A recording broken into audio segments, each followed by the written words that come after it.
ملا ٹائمز میں خوش آمدید۔ میں ہوں آپ کے ساتھ شمس تبریز قاسمی۔ ترکی اور سیریا، ان دونوں دیشوں کو بہت بڑی کامیابی مل گئی ہے، جس تنظیم کی وجہ سے، جس مسلح گروپ کی وجہ سے یہ دونوں دیش بے حد پریشان تھا۔ لگاتار وہ مسلح گروپ ان دونوں دیشوں پر دہشت گردانہ حملے کر رہا تھا۔ اب وہ گروپ باضابطہ حکومت کا حصہ بن گیا ہے۔ امریکہ اس گروپ کی سرپرستی کر رہا تھا، اس کو سپورٹ کر رہا تھا، لیکن اب اسی گروپ نے سیریا کی حکومت میں اپنے آپ کو ضم کر لیا ہے۔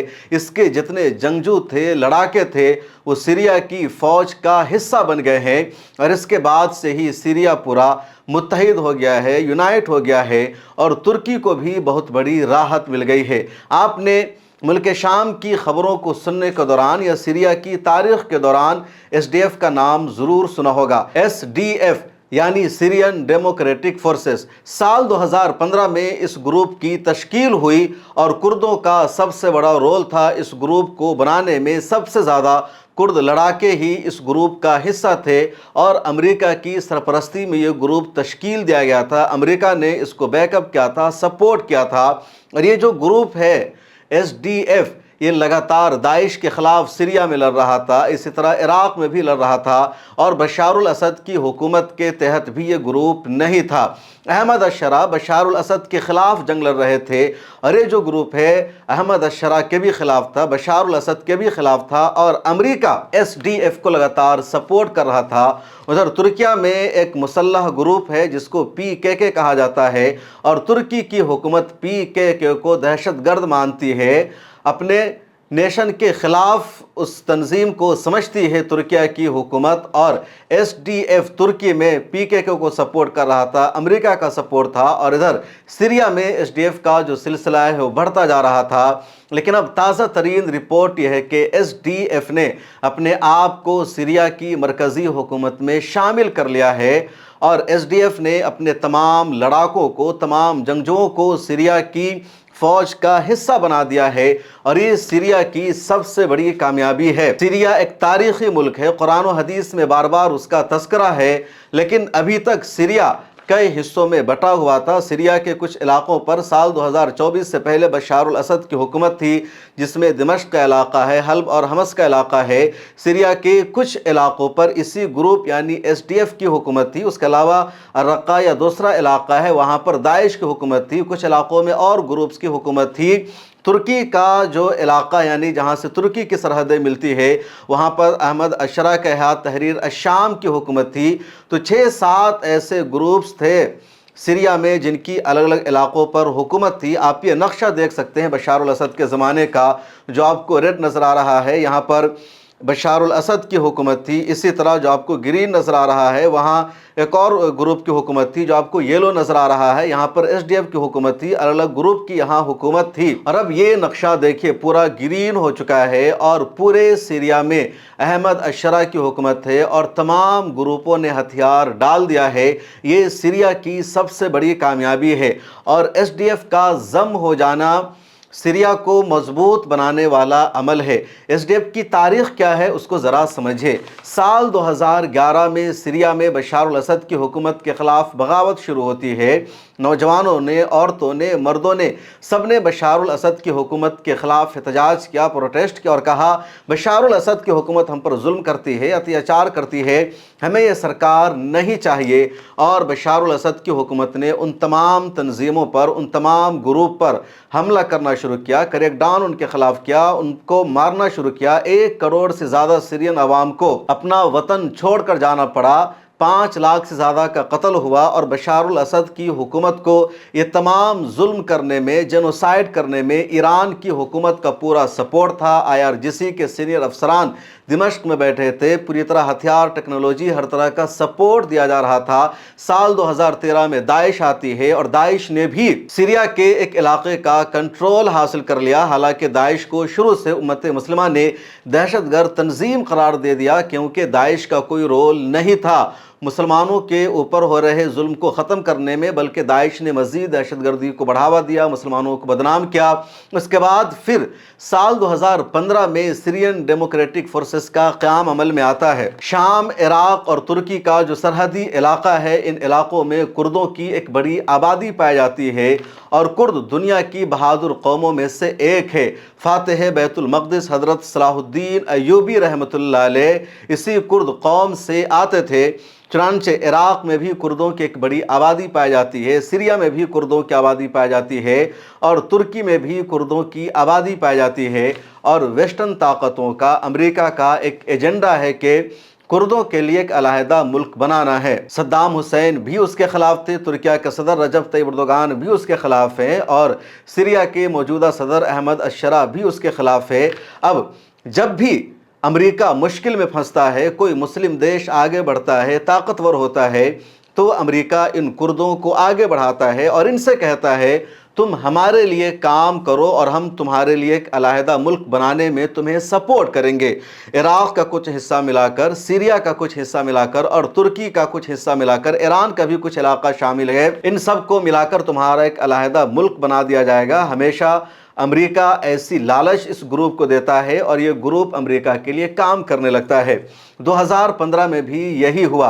उधर दाइश का दबदबा बढ़ता जा रहा था, बशार अल असद की हुकूमत रोक नहीं पा रही थी और तुर्किया की हुकूमत लगातार मजबूत हो रही थी। अमेरिका ने सीरियन डेमोक्रेटिक फोर्सेस कायम कराया कुर्दों की मदद से और एजेंडा यही था कि कुर्दों को मुत्तहिद करना है और इन तमाम मुस्लिम ममालिक को आपस में कमज़ोर करना है, इनको आपस में डिवाइड करना है, तकसीम करना है। और तुर्की सबसे ज़्यादा अमेरिका के निशाने पर था। और जब साल 2024 में बशार अल असद की हुकूमत का ख़ात्मा हो गया, इस पूरे इलाके पर अहमद अशरा ने अपनी हुकूमत कायम कर ली, तब भी एसडीएफ अपनी जगह हुकूमत कर रही थी।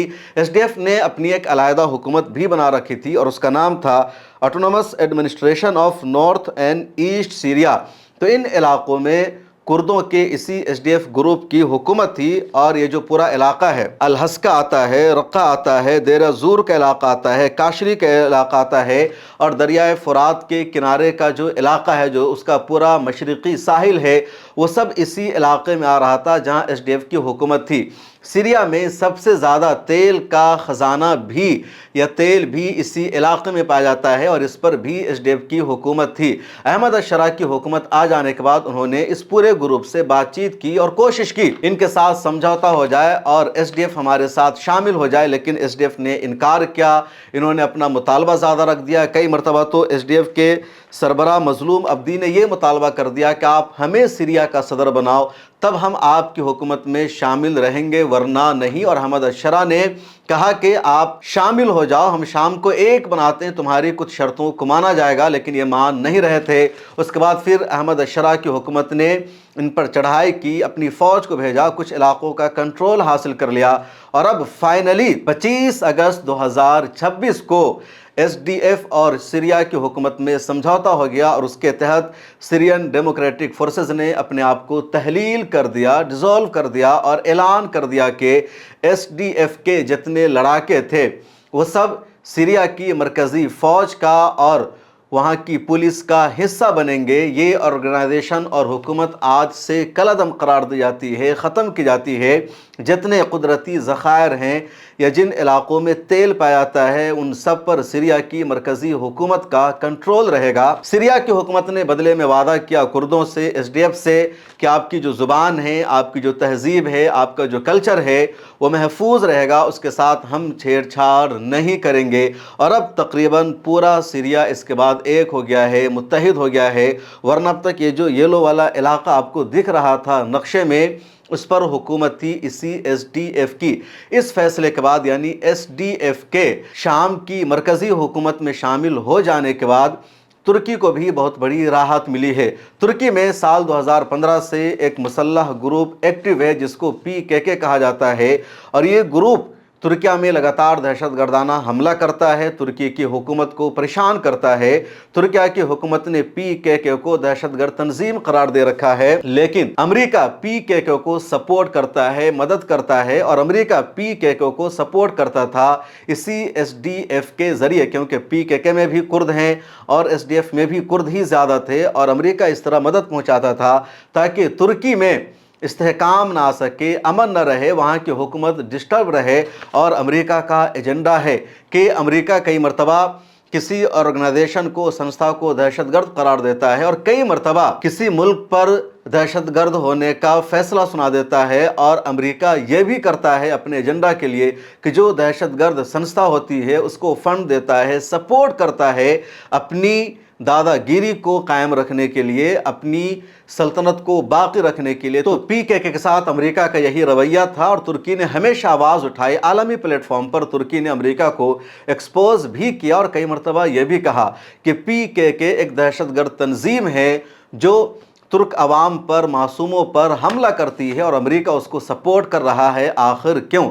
لیکن جب SDF مرکزی حکومت کا حصہ بن گئی ہے سیریا میں، اور سیریا کی حکومت کے ترکی کے ساتھ اچھے تعلقات ہیں، لگاتار ترکی سیریا کو سپورٹ کر رہا ہے، تو اب یہ دہشت گردوں کا جو کھیل تھا ترکی اور سیریا کے خلاف وہ بھی ختم ہو گیا ہے، کیونکہ SDF کا ایک گروپ تھا جس کا نام ہے YPG، اور یہ YPG PKK کے ساتھ مل کر ترکیہ میں لگاتار اس طرح کے اقدام کر رہا تھا۔ تو اب ترکیہ نے بھی راحت کی سانس لی ہے، سیریا نے بھی راحت کی سانس لی ہے، اور ان دونوں دیشوں کا جو مشترکہ دشمن گروپ تھا جس کو امریکہ ہر طرح کا سپورٹ دے رہا تھا، اب وہ گروپ ایک طرح سے کمزور ہو گیا، ختم ہو گیا۔ اور سب سے بڑی بات، یا پوری امت مسلمہ کے لیے سب سے بڑی خبر یہی ہے کہ سیریا اب متحد ہو چکا ہے۔ سیریا الگ الگ علاقوں میں بٹا ہوا نہیں ہے، ورنہ پہلے کے سیریا کا نقشہ دیکھیے، کچھ علاقوں میں یلو، کچھ میں ریڈ، کچھ میں بلو، کچھ میں گرین، یعنی الگ الگ گروپ کی وہاں حکومت، لیکن اب پورا سیریا گرین نظر آ رہا ہے، ایک پرچم تلے آ گیا ہے، اور سیریا کی فوج اب ترکیہ سے ٹریننگ لے رہی ہے۔ ترکی لگاتار سیریا میں اپنی فوج کو بھیج رہا ہے، ترکی اپنا ایئر ڈیفنس سسٹم سیریا میں تعینات کر رہا ہے، لگا رہا ہے، وہاں کے کئی مرکزی فوجی اڈوں کا کنٹرول ترکیہ کے ہاتھ میں ہے، اور اگلے دنوں میں اب اسرائیل سیریا کے ایئر اسپیس کا وائلیشن نہیں کر پائے گا، اور اب معاملہ سیریا اور اسرائیل کے درمیان بات چیت کے لیے ہو رہی ہے۔ اب تک اسرائیل سیریا پر دباؤ بنا رہا تھا، سیریا پر پریشر بنا رہا تھا، اور اب سیریا اس پوزیشن میں ہے جو اسرائیل کو دھمکی دے رہا ہے، اور سیریا کی طرف سے کہا جاتا ہے کہ گولان ہائٹس میں جو بفر زون ہے وہاں سے اسرائیل کی فوج کو نکلنا ہوگا، ورنہ سیریا جانتا ہے کیسے اسرائیل کی فوج کو نکالنا ہے۔ احمد الشرا کے اس بیان کا مطلب سمجھے کہ وہ سیدھے سیدھے اب اسرائیل کو دھمکی دے رہے ہیں۔ آج سے 1 سال پہلے کی بات ہے، احمد الشرا نے اسرائیل کے خلاف اس طرح کا لب و لہجہ اختیار نہیں کیا تھا، بلکہ احمد الشرا نے ہمیشہ کہا ہمیں اسرائیل کے ساتھ بات چیت کرنی ہے، ہمیں اپنے ملک کو مضبوط کرنا ہے، اور جتنے سیریا کے مخالف تھے جو بشار الاسد کے اب تک سپورٹر ہیں، وہ احمد الشرا کی تنقید کرتے تھے اور کہتے تھے یہ اسرائیل سے ملا ہوا ہے، بنجامن نتنیاہو سے ملا ہوا ہے، یا اسرائیل کا پورا رول ہے بشار الاسد کی حکومت کا تختہ پلٹنے میں اور احمد الشرا کو سپورٹ کرنے میں۔ اور جو بشار الاسد کے جاننے والے تھے، جو سیریا پر نظر رکھ رہے تھے، وہ کہہ رہے تھے ابھی سیریا کو ٹائم دو، موقع دو، کیونکہ سیریا پورا ختم ہے، تمام ہتھیاروں کو اسرائیل نے تباہ کر دیا، تو سیریا کی پرائیورٹی ہے پہلے اپنے آپ کو اندر سے مضبوط کرنا، اپنے انٹیلیجنس کو بہتر بنانا، اپنی آرمی کو طاقتور بنانا، ہتھیاروں کو بہتر کرنا، اور بشار الاسد نے جس طرح کی تباہی اور بربادی چھوڑ رکھی تھی اس پر قابو پانا۔ اس کے بعد سیریا یقیناً اسرائیل سے لڑے گا، وہ اسرائیلی فوج کو باہر نکالے گا، شام اس کو برداشت نہیں کرے گا، اور اب وہی ہو رہا ہے۔ 1 سال کے بعد احمد الشرا نے اب سیدھے سیدھے اسرائیل کو دھمکی دینا شروع کر دیا ہے۔ احمد الشرا بنجامن نتنیاہو کی آنکھوں میں آنکھیں ڈال کر بات کر رہا ہے کہ اسرائیل کی فوج کو یہاں برداشت نہیں کیا جائے گا۔ 2 دن پہلے کی خبر ہے، میں نے آپ کو بتایا تھا، اردن میں امریکہ کی ثالثی میں سیریا اور اسرائیل کے ڈیلیگیشن کی سیکرٹ میٹنگ ہوئی تھی، اور خفیہ میٹنگ کو اسرائیل نے خفیہ رکھنے کی کوشش کی تھی، लेकिन सीरिया ने पूरी दुनिया को बता दिया और कहा उर्दून में हमारी मीटिंग हुई है और हमने इजराइल को कह दिया है गोलान हाइट्स का 1974 का जो एग्रीमेंट और माहदा है उस पर अमल करो, बफर जोन से अपनी फ़ौज को हटा लो वरना हम तुम पर हमला करेंगे और हम तुम्हारी फ़ौज को वहाँ से हटाना जानते हैं। 2 दिन पहले मैंने आपको बताया था कि सीरिया के एक फ़ौजी अड्डे पर इजराइल ने हमला कर दिया और उसके बाद ख़ुद इजराइल के जर्नलिस्ट ने, वहाँ के सहाफ़ियों ने, वहाँ के नेताओं ने आकर बताया कि पॉलिटिकल स्टैंड था बेंजामिन नेतन्याहू का, उसके अलावा कुछ भी नहीं, क्योंकि तुर्किया की जड़ें बहुत गहरी है इजराइल में। इजराइल की एक और जर्नलिस्ट है और बहुत बड़ी राइटर भी है, उसका नाम है स्टेफ लेवोटन।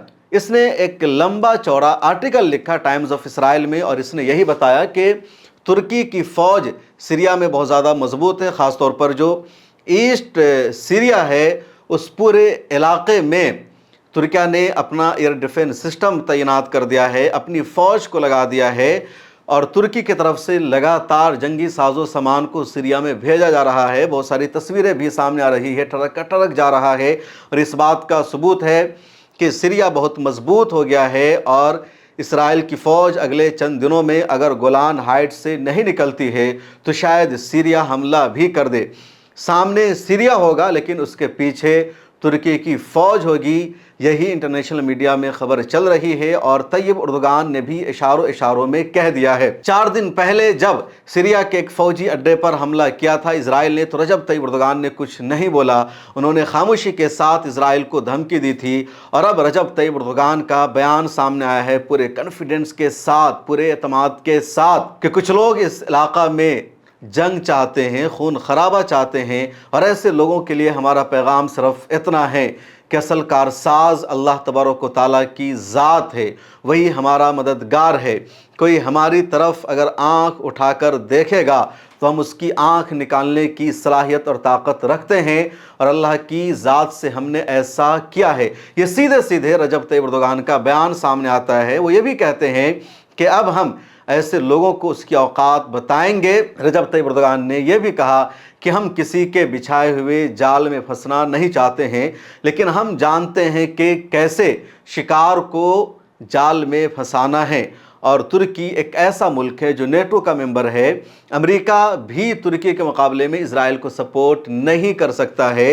तुर्की की जो सरहद है कई अहम तरीन देशों से भी मिलती है और इसलिए सीरिया अब इजराइल की आंखों में आंखें डालकर बात कर रहा है। और अब इसराइल के एक मिनिस्टर का ये ताज़ा बयान सामने आया कि जब तक जिहाद का खतरा लाहिक है इजराइल को सीरिया से, उस वक्त तक गोलान हाइट्स से इजराइल की फौज बाहर नहीं निकलेगी। दूसरी तरफ सीरिया कह रहा है इजराइल को कि तुम अपनी फौज को निकाल लो वरना हम निकालना जानते हैं। अहमद शरा ने यह भी तारीखी जुमला कहा कि हम इसराइल के साथ कोई मुज़ाकरात नहीं कर रहे हैं, कोई समझौता नहीं कर रहे हैं, बल्कि सीधे सीधे इजराइल को हमारा मैसेज है कि जो 1974 का एग्रीमेंट है उस पर अमल करो, अपनी फ़ौज को यहाँ से निकालो वरना फिर हम जानते हैं कैसे तुम्हें निकालना है। तो ये इस बात का सबूत है कि सीरिया पहले जैसा नहीं रहा, सीरिया अब ताकतवर हो चुका है। और कई मरतबा मैंने आपको बताया कि फ़लस्तीन को अगर सबसे ज़्यादा कहीं से मदद मिलेगी, कहीं से सपोर्ट मिलेगा तो उन्हीं देशों से जिनसे इजराइल और फ़लस्तीन की सरहदें मिलती है। फ़लस्तीन और इजराइल की सरहदें जिन मुल्कों से मिलती है उसमें लेबनान है, उर्दून है, सीरिया है और मिस्र है और सबसे लंबा चौड़ा इलाका सीरिया और लेबनान से मिलता है। पुराने नक्शा की अगर आप बात करेंगे तो पुराने ज़माने में ये चारों मिलकर सीरिया हुआ करते थे, यानी शाम, आज का लेबनान, आज का फ़लस्तीन, आज का उर्दून और आज का सीरिया, ये चारों मिलकर एक मुल्क होता था। सिर्फ मिस्र एक अलग मुल्क था और सलाहुद्दीन अय्यूबी के ज़माने में, नूरुद्दीन ज़ंगी रहमतुल्लाह अलैह के ज़माने में मिस्र और सीरिया में भी एक ही सल्तनत की हुकूमत थी। तो पूरा खित्ता एक है और इन्हीं मुल्कों से फ़लस्तीनियों को सबसे ज़्यादा मदद मिलेगी। और अब सीरिया इस मकाम पर पहुंच चुका है कि वो अपने फ़लस्तीनी भाइयों की मदद कर सकता है, गज़ा पट्टी की मदद कर सकता है। अब सीरिया में, शाम में लगातार फ़लस्तीनियों के लिए एहतजाज भी हो रहे हैं, इसराइल के ख़िलाफ़ नारे लग रहे हैं। तो धीरे धीरे सीरिया बदल रहा है और यही वजह है कि इसराइल के जो तज्ज़िया निगार हैं या इसराइल की जो खुफिया एजेंसियाँ हैं वो आप कह रही है बशारुल असद की हुकूमत का ख़ात्मा हो जाना इसराइल के मफाद में नहीं रहा। शुरू में इसराइल का अपना तज्ज़िया यह था कि बशार अल-असद की हुकूमत का ख़ात्मा हो गया, अहमद अश-शरा की सरकार बन गई है, सीरिया यूनाइटेड नहीं है और इसराइल ने तमाम हथियारों को ख़त्म कर दिया है, तमाम फ़ौजी अड्डों पर हमला कर दिया है, तो शायद सीरिया कमज़ोर रहेगा, बेबस रहेगा और वो इतना ताकतवर नहीं रह पाएगा कि इज़राइल के साथ जंग लड़ सके, इज़राइल का मुकाबला कर सके। बल्कि जिस तरह उर्दन और लेबनान को इज़राइल अपने दबाव में रखता है, वैसा ही सीरिया का भी मामला रहेगा। लेकिन तुर्की ने इज़राइल के इस मंसूबा पर पानी फेर दिया है और अब इज़राइल कह रहा है कि सीरिया हमारे लिए सबसे बड़ा ख़तरा बन चुका है। अब तक इज़राइल ईरान को अपने लिए सबसे बड़ा ख़तरा समझता था, लेकिन अब सीरिया को उससे बड़ा ख़तरा समझ रहा है, क्योंकि सीरिया की सरहदें इज़राइल से मिलती है। इज़राइल बार बार ये भी कहता है कि हम अपने आसपास किसी भी मुल्क में ऐसी फ़ौज को नहीं पनपने देंगे जो इज़राइल के लिए ख़तरा हो, या किसी भी देश को हम अस्करी तौर पर मजबूत नहीं होने देंगे। लेकिन तुर्किया ने सीरिया को मजबूत बना दिया है और SDF के सीरिया की हुकूमत का हिस्सा बन जाने के बाद तुर्की और सीरिया को जो इंटरनल ख़तरा था, इनके जो अंदरूनी दुश्मन थे, अब वो भी नहीं बचे। तो जब अंदरूनी दुश्मन ख़त्म हो जाते हैं तो मुल्क मुत्तहिद होता है और फिर बाहर के लोगों से लड़ना आसान हो जाता है, और ये काम तुर्की और सीरिया ने मिलकर कर दिखाया है। इस वीडियो में इतना ही, मुझे दीजिए इजाज़त। आप अपनी राय कमेंट सेक्शन में ज़रूर लिखिए, फिर मुलाकात होगी। अगर आप चाहते हैं कि मीडिया के मैदान में हमारी कोई आवाज़ बने, मिल्लत टाइम्स मजबूत हो और इसी तरह आज़ादी के साथ ये इदारा काम करता रहे, तो आपको इसकी मंथली मेंबरशिप और सब्सक्रिप्शन लेनी होगी। ज़्यादा नहीं, महीने में 99 या 299 की भी आप मेंबरशिप लेंगे, ये इदारा मजबूत बनेगा। आपकी आवाज़ को इसी तरह मिल्लत टाइम्स उठाता रहेगा। यहाँ एक QR कोड आपको दिख रहा है, इसको आप स्कैन कर सकते हैं या डिस्क्रिप्शन में हमारी वेबसाइट का लिंक मौजूद है, उस पर क्लिक कीजिए। इस तरह का पेज खुलेगा आपके मोबाइल पर, जहां पहले अपना नाम लिखना है, जिस तरह कॉलम बना हुआ है फर्स्ट नेम एंड लास्ट नाम का। उसके बाद फ़ोन नंबर आपको लिखना है, उसके नीचे ईमेल ID आपको अपनी डालनी है, उसके नीचे I डिक्लेयर लिखा हुआ है जहां आपको टिक कर देना है। नीचे आ जाएंगे, पे नाउ का बटन मौजूद है, जैसे ही आप क्लिक करेंगे UPI एप्लीकेशन खुल जाएगा, खा गूगल पे हो, फ़ोन पे हो, पेटीएम हो या कुछ और हो, और वहां से आगे जो पेमेंट का प्रोसेस है उसको कंप्लीट करना है। इस तरह आप मिल्लत टाइम्स के मेंबर और सब्सक्राइबर बन जाएंगे।